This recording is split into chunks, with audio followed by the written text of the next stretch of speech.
Hello, আসসালামু আলাইকুম। সবাইকে কেমন আছেন? সবাইকে ঈদ মুবারক। তো আজকে একটা ঈদের ছোট্ট ব্লগ শেয়ার করব। ঈদ বলতে একটা ঈদের প্রিভিয়াস ব্লগ।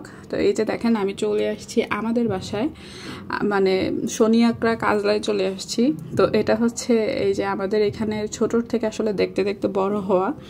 তো এখানে হচ্ছে একদম ফুল এলাকা জুড়ে এই মাথা থেকে ওই মাথা গরুর হাট বসে। তো কষ্ট করে অন্য জায়গায় যেতে হয় না গরুর হাট দেখতে, একদম বাসার নিচে পর্যন্ত চলে আসে। চারদিকের এলাকার অলিতে গলিতে সব জায়গায় শুধু গরু আর গরু। প্রায় ঈদ শুরু হওয়া 8-10 দিন আগের থেকে। তো এটার জন্য আসলে এটা না দেখা পর্যন্ত, যেহেতু এই পরিবেশে একই রকম দেখে দেখে প্রতি বছর বড় হয়েছি, তাই এখানে না আসা পর্যন্ত ঈদটা একদম পুরোপুরিভাবে জমতেছিল না। মানে ঈদ শুরু হওয়ার আগে যে একটা ঈদের আমেজ, কজ আমাদের যে বাসা ওইখানে আশেপাশে গরুর হাট বেশ দূরে। আর এখানে দেখেন, হাটে কষ্ট করে যাইতে হয় না, নিচে নামলে বা ব্রুমে বসে বসেই হাট দেখা যায়। এখনও কিন্তু হাট, মানে এই ব্লগটা যখনকার, তখনও ঈদের প্রায় 4-5 দিন বাকি ছিল। তারপরে দেখেন এই যে ভরে গেছে গরুতে, আরও হিউজ ভরে যাবে একদম ঈদ কাছাকাছি চলে আসতে আসতে। তা আমরা হচ্ছে একটু দরকারি কাজে নিচে গেছিলাম, তো ভাবলাম একটু দেখে আসি, কজ সামনে তো আরও হিউজ গরু আসবে, একদম এলাকা ভরে যাবে। বের হওয়ার মতো কোনো রাস্তাঘাট ফাঁকা থাকবে না, একদম 2 পাশ দিয়ে উঠবে। এলাকার অলি গলি, বাসার চিপা থেকে শুরু করে সব জায়গায় একদম ভরে যাবে গরু দিয়ে। তো এই জিনিসটা আসলে যতক্ষণ পর্যন্ত দেখতে না পারতেছিলাম, আমার কাছে মনে হইতেছিল না আসলে কোরবানি ঈদ বলতে আসলে একটা ত্যাগের, যদিও তারপরে যে একটা ঈদের আমেজ বা এই যে গরুর হাট না দেখা পর্যন্ত কিন্তু ঈদ মনে হয় না। আর রোজার ঈদে তো শুধু শপিং টপিং করা হয়, ঘোরাঘুরি করা হয় ঈদের আগে বা পরে, এতটুকুই। কিন্তু কোরবানি ঈদটা আসলে এই 15 দিন আগের থেকে আমার মনে হয় শুরু হয়, যখন থেকে হাট বসে। তো এটা হচ্ছে আমাদের বাসার নিচে। আর তো দেখাইলাম আমি শুরুতে যে জানালা থেকেই হাট দেখা যায়, আর সারাক্ষণ মাইকের আওয়াজ, গরুর চিল্লা পাল্লা, এদিক সেদিক দিয়ে গরু দৌড় দিল, সেই চিল্লা পাল্লা, মানে আলাদাই একটা আনন্দ। যদিও যখন শেষ হয়ে যায় তখন অনেক অনেক বেশি খারাপ লাগে যে এই সব গরু শেষ হয়ে যায়, ঈদ শুরু হয়ে যায়, বা বিশেষ করে চাঁদ রাতে এই বাঁশগুলো ফাঁকা পড়ে থাকে, তখন অনেক খারাপ লাগে। আর এই 8-10 দিন আগের থেকে এই জমজমাট ব্যাপারটা মনে হয় আমাদের ঈদ এই 8-10 দিন আগের থেকেই শুরু হয়। তো যাই হোক, আমি যতক্ষণ পর্যন্ত আসলে বাসায় না আসতেছিলাম আমার কাছে ঈদ ঈদ লাগতেছিল না। এখন আসার পর থেকে একদম ঈদ ঈদ ফিল শুরু হয়ে গেছে। হ্যাঁ, তো যাই হোক, এই যে আমরা হচ্ছে হাঁটতে হাঁটতে একটু হাটের ভিতরের দিকে গেলাম। এই যে দেখেন, এটা যদিও রাস্তার কাছে, অত বেশি দূরে যায়নি। বিশাল বিশাল সাইজের গরু, আর এক একটা গরুর হচ্ছে এক এক রকম নাম। সেটা দেখে আরও বেশি মানে খারাপ লাগতেছিল যে এই যে এত সুন্দর করে আদর করে পালা গরু, নিজের সন্তানের মতন, তারপর আবার নামও রেখেছে। ডাক দিলে কিছু কিছু গরু আছে যে নাম ধরে ডাকলেই সুন্দর করে সাড়া দিচ্ছিল। তো ওইটা ভাবতে আসলে খারাপ লাগতেছিল যে টাকার বিনিময়ে এই যে সন্তানের মতো ভালোবেসে লালন পালন করা গরুগুলো এখানে বিক্রি করে যাচ্ছে। আসলে এর থেকে বড় ত্যাগ আর কিছুই হতে পারে না। আমরা তো কিনি, 2-1 দিন পালি, তারপরও যখন জবাই দেয় প্রচুর মায়া হয়, ঈদের দিন প্রচুর খারাপ লাগে। আর এরা বছরের পর বছর পালার পরে শুধুমাত্র টাকার বিনিময়ে যখন বিক্রি করে চলে যায়, আসলে যাদেরটা তারাই জানে যে আসলে ভিতরে কেমন লাগে।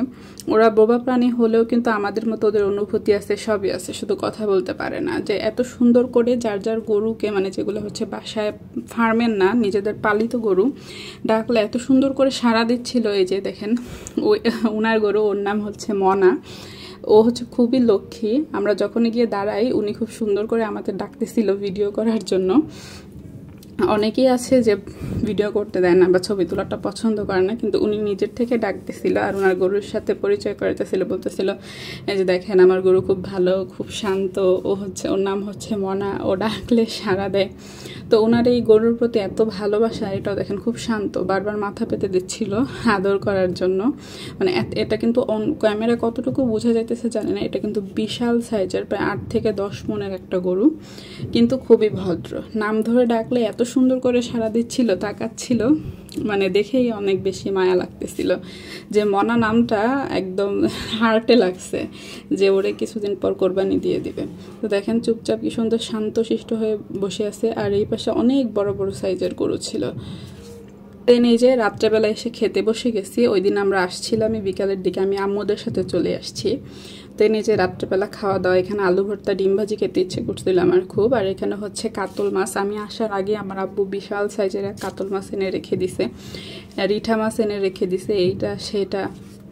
আমার আসার কথা শুনলে আগের থেকে আব্বু আমার যা যা পছন্দের সব কিছু এনে, বিশেষ করে মাছ, বিভিন্ন আইটেমের মাছ যেগুলো আমি পছন্দ করি সেগুলো এনে ভরে রাখে। এটা হচ্ছে বিশাল সাইজের একটা কাতলা মাছ এনে আমাকে বারবার ফোন দিচ্ছিল কবে আসবো বাসায়। তো এটা দিয়ে হচ্ছে আমি ডিনার করেছি। এটা হচ্ছে পরের দিন দুপুরের রান্না বান্না। তা আম্মু জিজ্ঞেস করতেছিল আমি কী খাবো, যে কদিন আমি থাকি আমাকেই জিজ্ঞেস করে যে আমি কী খাবো, কী রান্না করবে। তা আমার হচ্ছে প্রচুর ডিম দিয়ে আলু খেতে ইচ্ছা করতেছিল, এই খাবারটা আমার অনেক পছন্দের, তাই বলেছি আজকে সিম্পল রান্নাবান্না করতে, যে ডিম আলু দিয়ে ঝোল, এটা আমি অনেক পছন্দ করি।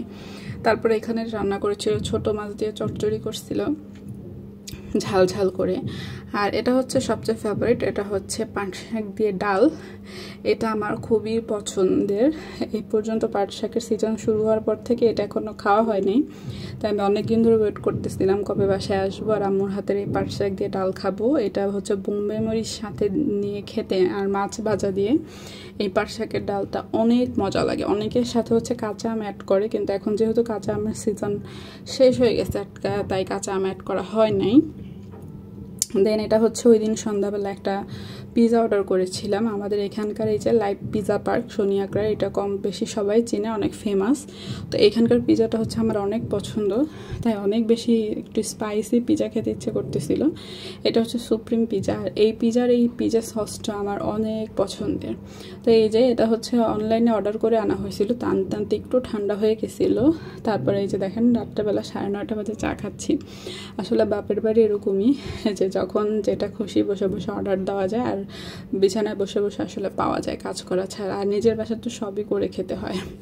তো যাই হোক, এটা হচ্ছে আবার তার পরের দিন। আমি 2-3 দিনের ব্লগ হচ্ছে কেটে কেটে শেয়ার করেছি, কজ এখন একটু ব্যস্ততায় দিন কাটতেছে। এই যে দেখেন, এটা হচ্ছে চাঁদ রাতের আগের দিন। এই যে ম্যাক্সিমাম মানুষের হচ্ছে গরু কেনা হয়ে গেছে, একদম বাসার কাছে নিচে গরু চলে আসছে। আমাদের বাসার নিচে অনেকগুলো গরু নিয়ে আসছে, একদম বাসার যে ফ্লোর, মানে একদম নিচের ফ্লোর, ওইটারে মনে হইতেছিল যেন যে একটা ছোটোখাটো হাট। তো যাই হোক, এই যে এখানে হচ্ছে আমার হাজব্যান্ড চলে আসছে লাগেজ টাগেজ নিয়ে। এসে হচ্ছে আবার একটু নিউ মার্কেট বের হয়েছিল। এই যে আমার লাগেজ ওর লাগেজ, আমার হচ্ছে বাড়িতে যাওয়ার প্ল্যান ছিল, কিন্তু লাস্ট মুহূর্তে যে কোনো একটা কারণে ক্যান্সেল করা লাগছে। আমি এই যে দেখেন লাগেজ দেখাইলাম 2টা, বাড়িতে যাওয়ার জন্য জামা কাপড় বোরকা টোরকা কিনে একদম সব গুছায় রেখে আসছিলাম, কিন্তু লাস্ট মুহূর্তে ক্যান্সেল করা হয়েছে। এই জন্য ও লাগেজের সাথে আমার লাগেজও নিয়ে আসছে বাসায়। তো এই যে এটা হচ্ছে ও নিউ মার্কেট থেকে গিয়ে এখন কিনে আনছে রাত্রে। যে এটা হচ্ছে অ্যাকচুয়ালি আমার আব্বুর জন্য, এটা ও না, এটা হচ্ছে আমার শ্বশুর গিফট করেছে তার বিয়েকে।